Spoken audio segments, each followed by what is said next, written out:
Hello, everybody. Welcome back for another episode of Equestrian Tea Time. I am your host, Isabeau Salas. My co-host is Emma Jenkinson. And today, Emma and I sit down to discuss AI and the horse industry. Emma designs websites, so she has a lot to say about the trials and tribulations of all these wonderful AI products. Are they good or bad? Are they helpful or not helpful? If you're out there and you're a horse professional and you're trying to design your website. So we have a little discussion about AI and horses, and then just computer accessibility in general.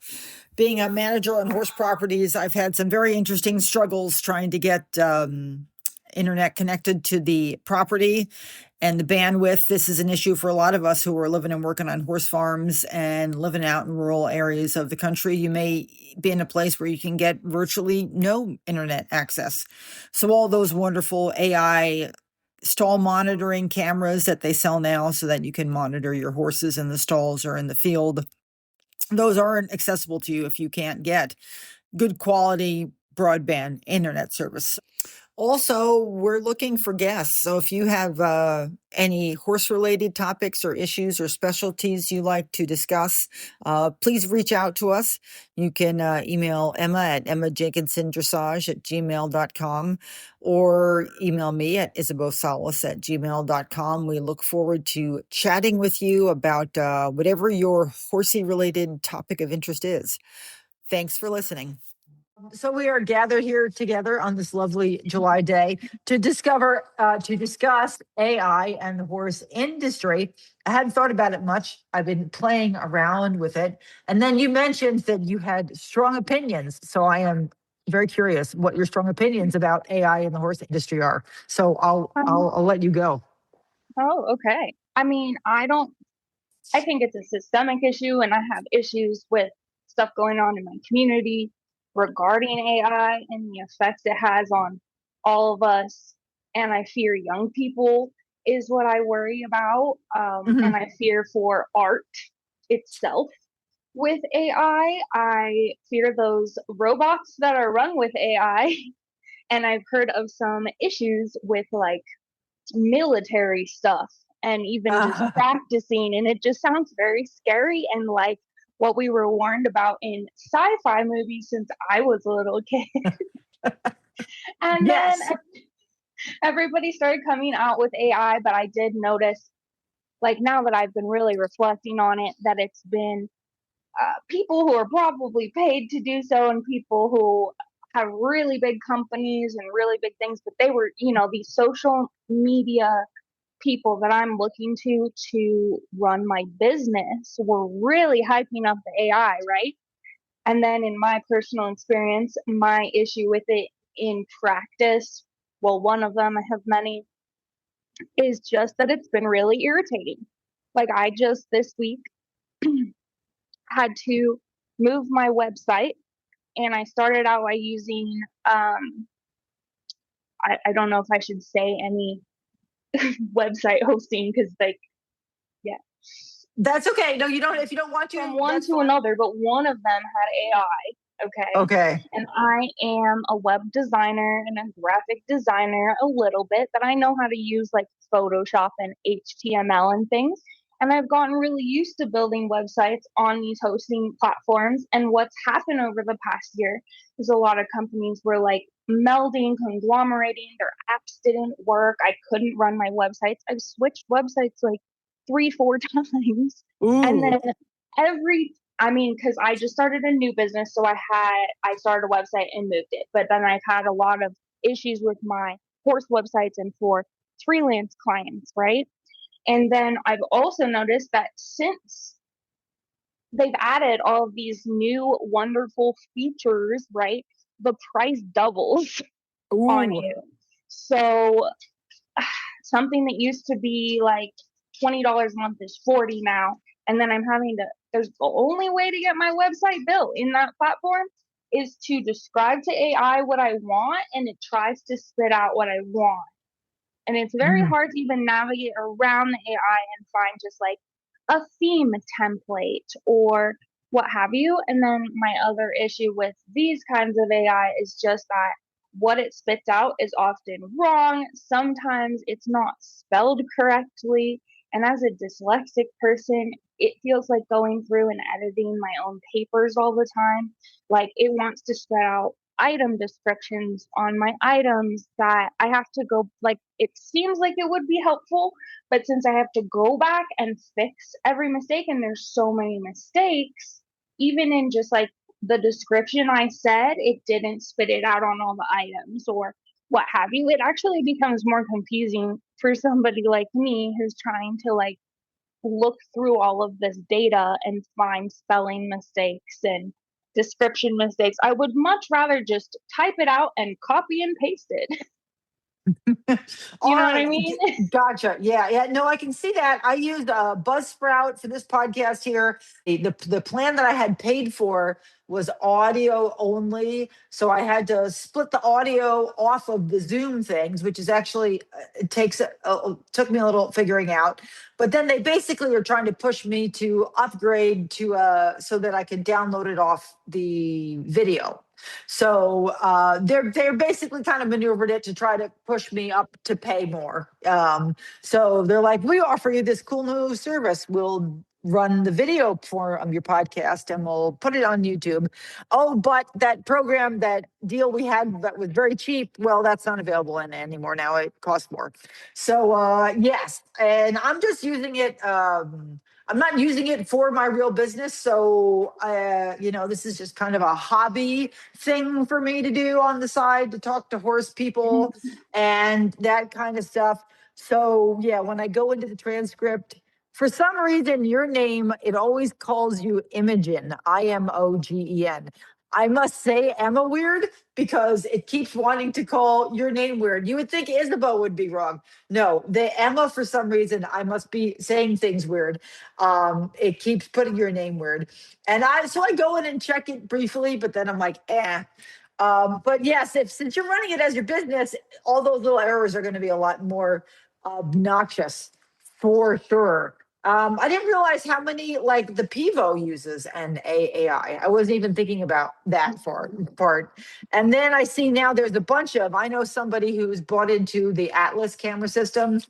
But then when I asked Claude here, because I subscribed to Claude just to see what Claude was like, there's actually a bunch. There's Atlas Alert, Horsery, HORCERY, Acarus, Stable One. These are all AI cameras that you put in the barn that are supposed to monitor your horse's activity and how much they eat and how much they poop and how much they circle and lay down. And then if they do something unusual, get back to you and tell you that, by the way, so-and-so horse has been getting up and down a lot more. But what I didn't realize was that there's already a bunch of them. And this was just like the 5 that I pulled up. There's probably 100.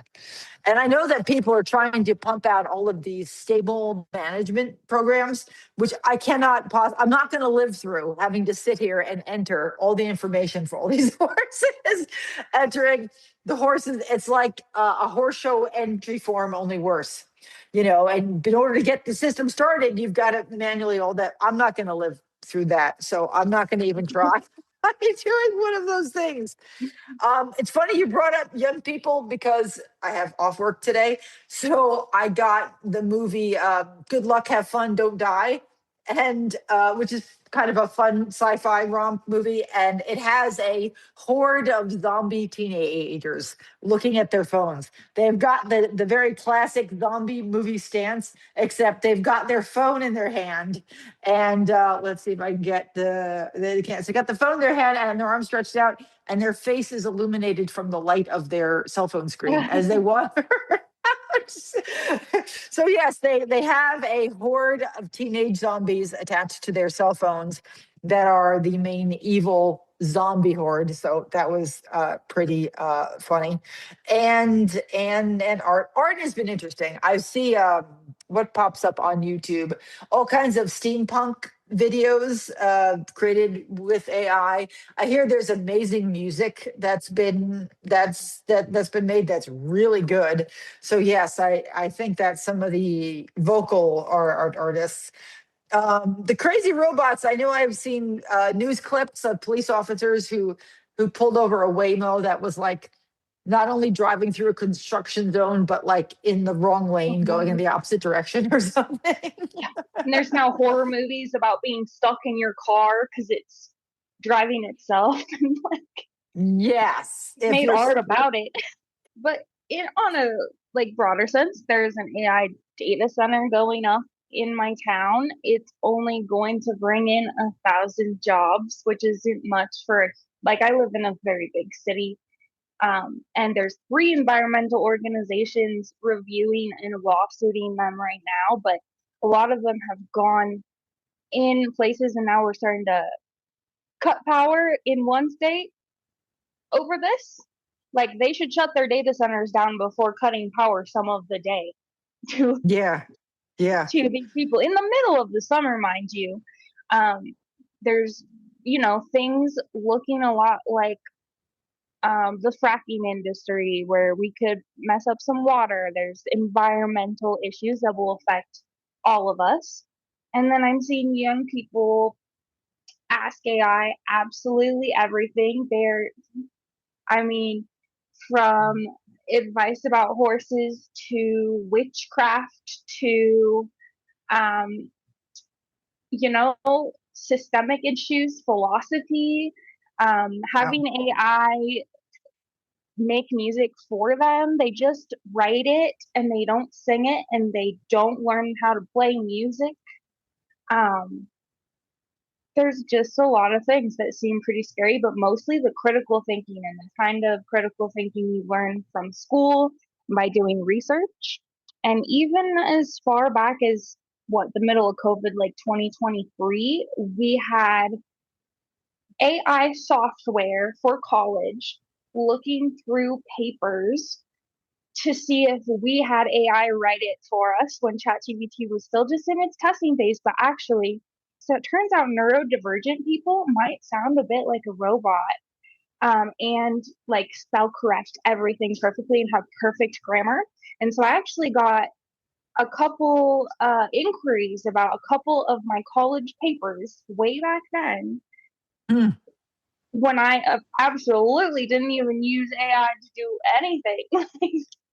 um, so these are all like not great, I think. And so they just outweigh my like of anything useful, I guess. Yeah, no, there's all types of ways in which they're weighing things against a typical. I remember a couple of and that's just a generic technology thing. There's a couple of famous cases where either people have been convicted or not convicted. There was one famous child custody case where a woman, I think, had to submit DNA for something. And it turns out that she's some kind of funky, unique genetic combination. Like she's her own conjoined twin. Like she was two different eggs that merged. She's a chimera. She's got multiple DNA sets. So her DNA did not match her kids, and the state took her kids away from her because people had decided, well, the DNA says the DNA is flawless, and it is way not flawless at all.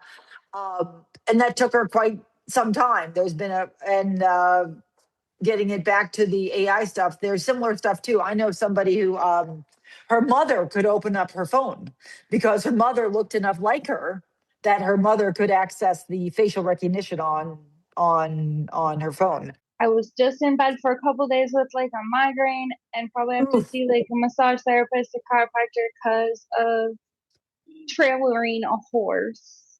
And just like she wanted to turn around, I wanted her to back out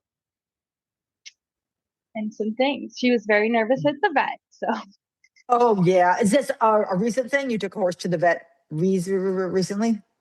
yes, this week, and she is staying over there until he fits her in for a hysterectomy, actually.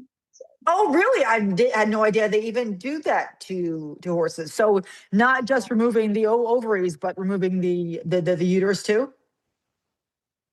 sounds like it. He said it was a hysterectomy, right? Oh, And he said wow. Okay, she's gonna cool. have ovaries left, but I don't know if that's just take the ovaries or I some sort of tube tying. I have no idea, but he is gonna go in like from her think it's like from the they're not gonna side. lay her down and Okay. go from her abdomen. They're gonna go like through her anus, like anus area adjacent and have her standing up and like local sedation, Oh, not wow. knocking her out all the way.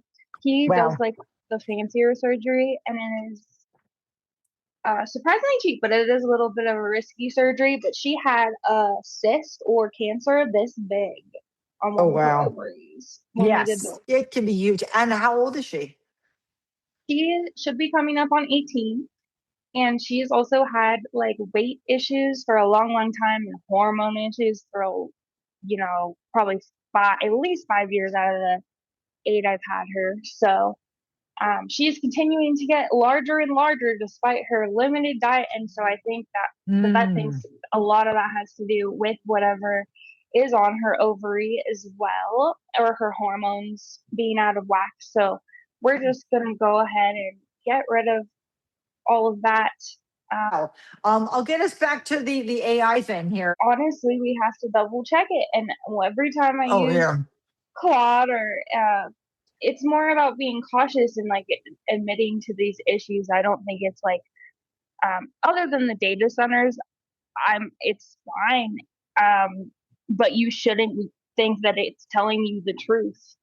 It's Sure. and there's Mm. just it lacks nuance, and we're relying on it in the wrong way. I think when things first started, it was like helping you uh, do these smaller things, but if we take our critical thinking away, especially in the horse industry, I think we're in big trouble.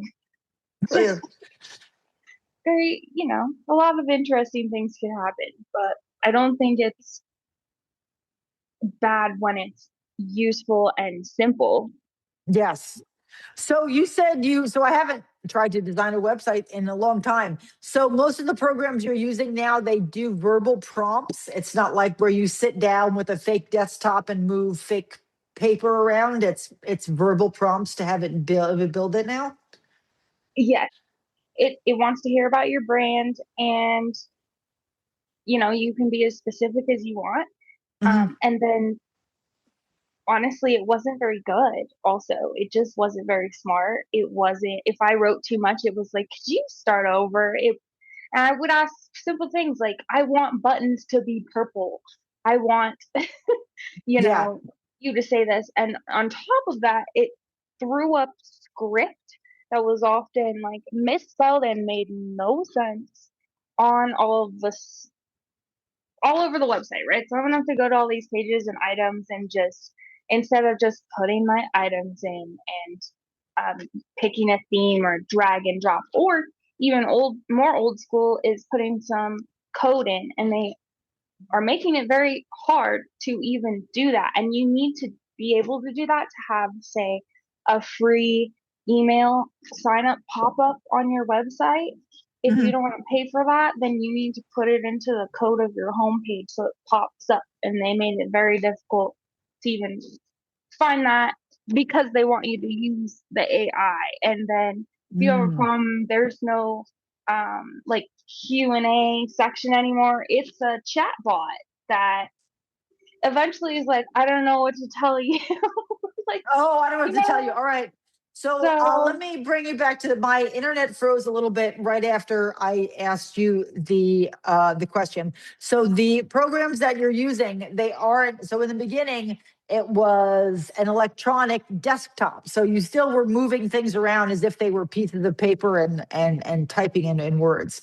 So they're not really electronic desktops in anymore. They want you to use to type in an instructional prompt.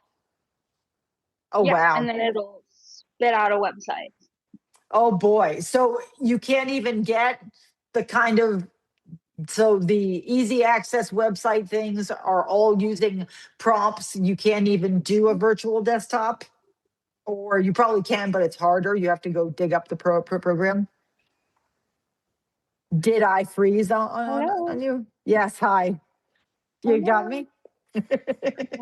Okay, you're back. All right, geez, we're having all right. As far as I can tell, so last time you froze on me, it looks like that this time I froze on you. Tell you what, let me take my video down for a second. So, Okay, me too. all And I right, put yeah, my 5G on it and stopped my Wi-Fi. sure. All right. Technically, so here we are. If AI wants to rule the world, it'll have to make sure we all have enough broadband because it's never going to rule the world at this rate. Put put some infrastructure there. Yes, I know. Yes, too. Well, yeah. I mean, it was as I was thinking about this, the questions that I had asked Claude, what should we talk about when we talk about AI and the horse industry? It's still really limited. Like the property where I live on, we have cameras, but we had to get Fidium installed, and then Fidium sometimes has days where it just decides it's not going to cooperate, and everything slows down. So the cameras don't work, like it won't be able to upload all of the images. So we did install cameras, and we did put Wi-Fi in the barn and put up these cameras, but because like the network is a little hinky, it may or may not work at a particularly given moment. Come to think of it, I actually have like $150 camera that can track, probably with AI, people or animals or Oh. cars, right? And I got that after like death threats against my horses from a client that I parted ways with. But anyways, I never got to put the cameras up because my internet's not good enough. It's just never gonna work. Yes. No, you've got to have enough bandwidth. When I was at another farm in another state, the property owner had purchased the property, and with the explicit understanding that they were going to be running fiber cable down to the property from the road. Well, I guess the fiber cable that they use is that they can't cut it; they have to manufacture it in specific lengths. That's what the guys told us. They were running it down to a horse farm, so the guys were not particularly thrilled about coming down to install our cable for our horse farm, and the whole thing got to be like a Monty Python skit. They came out over and over and over again. A couple of different cars would come, guys would get out of the car, they'd walk around, they'd paint lines on the ground, they'd like scratch their chin, they'd hum and haw, they'd ask us questions, they'd get back in their truck, and they'd leave. And they did this several times, and they did not install it. And then finally, somebody comes to install it. One guy shows up. He goes here, he goes there. He puts his hands on his hips. And this is a job for more than one person. Gets back in his truck and leaves. And they came out there many times, and it just got to be like it was a joke. They finally got it installed. It worked for literally one day, and then it stopped working. I then had to go back to the company. They didn't believe me that it wasn't working because from their end, they thought that it was. We then had to have people come out, and every time a guy came out, he investigated it so far up the line. He said, "Okay, well, everything works up to this point. I'll send somebody out again in a few days." That was literally another 4 or 5 visits for them. The problem wound up being way up the road, way up the street at some junction box far off. But it was like, no joke, nearly 20 visits from these Oh my tech god. installers to get this stuff done. I had spent so much time on it. The other employee at the farm was getting angry with me because I kept running around with trying to get the internet on the property.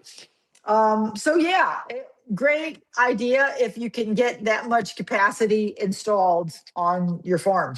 Yeah, seriously, that has been our problem with getting some guests, and like I have lots of internet problems, and they can't give me the fiber here. So Yeah. Well, the fiber isn't even, we're on fiber right now, and it is not in any way, stretch of form 100% reliable. It slows down. We go through times where it just starts dropping stuff. It just, I'll be here on my day off watching YouTube, and it'll be like every 30 seconds. Internet was dropped. It was restored. Internet was dropped. It was restored. Up and down and up and down. So yeah, mm, so yeah, that's you still have to have and when I lived in Pennsylvania, I happened to live on the high side of the county, but a lot of people lived down by the river, and you couldn't get any signal down there. There was like like nothing. So if you lived in a certain part of town, you couldn't get internet. Matter of fact, my friend's farm, people across the street moved in at the beginning of COVID, and they literally put the house back on the market in less than 2 weeks because their kids had to go to school online. So I show up at the farm. I'm like, how's your new neighbors? They're like, they put the house on the market. They're leaving because their kids can't go to school at home because there's no internet in the house. Yes, I also applied for a few remote jobs and they check your internet connection. Oh, And I wow. just Okay. definitely don't have the internet connection. That's good enough. That's very annoying. So yeah, when you think about it, yeah, that you've got to have internet access. Yeah, that's going to be a downside for different parts of the country, further contributing to our political divide. Yes, yes, it will. Folks out in the sticks having access or not having access. Yeah, no, this, I mean, I'm getting some idea of what it must have been like when they laid the railroad across the middle of the country and they dramatically changed things really fast. Yeah, and I think also just all of us have just like quite a bit of whiplash.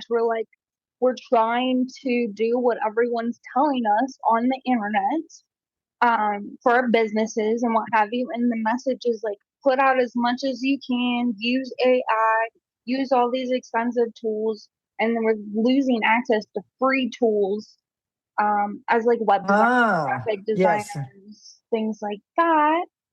And it gets really overwhelming, and I think it's stopping us from just making art. And like that's what horsemanship is about to me, is like really having a connection. And we talk about these philosophical things and the horse industry and how we treat animals. And so I think we need to focus in because like I with ADHD, I just get so distracted by all of this advice and all of these different platforms. And yeah, I'm glad we still have this podcast and that you keep us a little bit focused too. Oh, well, no, I like the podcast a lot. And yeah, I mean, it is because it's just so hard to talk to people online when there's not a fit. Well, people have different levels of how involved they want to be in the discussion. So Mm-hmm. people are coming from all different places with all different intensity levels in terms of how much they care or whether they're just there to be a troll. So it can be hard to have any kind of serious conversation. Whereas if somebody shows up to your podcast, then yes, hopefully they're interested in, and you get to meet great people like Karen Fulcher, and we talked to Daria, the lady at Steph K Equestrian. I've talked to all kinds of really cool folks and had much more productive conversations doing this than when I'm on the Chronicle of the Horse discussion board. Um, When by I'm in and the large, forums, yes, yes, yes. I had The to get off forums. the Facebook comments. Yes, it's the horse industry is a lot. And yeah, I think it's really great that we're able to have like a platform to sit down with people who have different perspectives and see that we're all people and we're all living in a very like hectic technological world, and we're all just trying to figure out how to make a living or keep working with our horses and living our dream, because it's a privilege to be able to afford. It's hard. So Yes, that's probably a really good point. We could take this opportunity to invite anybody who hears our podcast. We love talking to people in the horse world. If you want to join us and chat with us about whatever your specialty is in the horse industry, whether it's a breed or a discipline. definitely we would just love to hear from people, professional or not, on their different perspectives and um, thoughts on where this industry is going. Really, like I think that this podcast has been a lot about giving people some hope and some information and just motivating them. So we'd love to also hear about anything that you feel is being missed, something that's unique that you're doing with training. We want to hear from different people on what they're doing and how it's different for them, I think. Yes. All right. I think you've hit on it good. I'm going to go, I'll go make some posts online. What are we not talking about in the horse industry that we need to talk about more? So I will put an invite out and see if That's a anyone good wants one. to join us for that. All right. Is there anything else that you want to say about AI? No, I think we discussed it thoroughly. All right, cool. All right. Well, I'm glad this worked out and we could get together and chat. Everything goes well with your mare. So good luck. Thank you. Fingers crossed. Yes, thank you very much. I am a little bit worried, but It's I know very something good. scary. Yes. Yeah. Um, yep. Cool. All Well, righty. any thoughts on the next topic, and just so I can think on it, or if we have any That's ideas? a good. Let me think about that. I'll get back to you with some ideas. I'll ask the question of where is the horse industry going. You know what would be really interesting is if we could get somebody who knows something about the law. Boarding barn owners get people who don't pay their bills, and then people who pay board get boarding barn owners who don't feed the horses or have dangerous conditions like the fencing's in bad shape. Or what if your horse gets kicked by another horse on in during turnout and stuff? There's all kinds of legal issues relating to the horse in industry. So it would be cool if we could find somebody who knows something about the law, who could give us some rules. Probably change from state to state, but what are the good questions that you should ask? Whether before you bring in boarders, before you hire someone, before you sign a boarding contract, before you agree to work for somebody, as you learned when you worked at the lovely, fantastic Frisians of Majesty Oh place. yes. And they told you, since you're not working here, get out of the house tonight, you know? Yep. Um, Well, uh, they were like, we were not gonna give you a ride out of the middle of nowhere for a week. So then I found my own way out, because yeah, otherwise I was just sitting there with the not doing barn chores yeah, with the other yeah. interns, like heckling me, and we all shared like a six of us shared a room. It's Oof. not gonna be good. That sounds rough. Yes, yes. No, no, I had somebody once say that they I had to uh move to a different part of the property because they were going to hire somebody else to do the job. And so they wanted me to get out of the apartment so they could show the apartment to somebody else and move into the basement with the other staff. Move into the back room of the basement, which is where they wanted me to stay until I left. And Lovely. so move all of my stuff out of the apartment into the back room of the basement. I was like, yeah, no, these things can really deteriorate if the job doesn't work out and you're going to leave. What happens then? That's one legal issue. So yes, let me see if I can find somebody, or we will put a request out Yeah. there for somebody who knows something about the law, who could give people some general advice about where to start when you're getting into some of these common situations. Either Yeah. working for or hiring people or offering board or looking to have your horse boarded somewhere. Maybe an insurance agent. Good thinking. That's why that's why I keep you around, Emma, so you can come. Oh, All right, cool beans, lady. I will let you go. Stay cool and good luck with everything with your mare. yeah, you too with All the righty. horse one. All righty. Take care. Bye bye.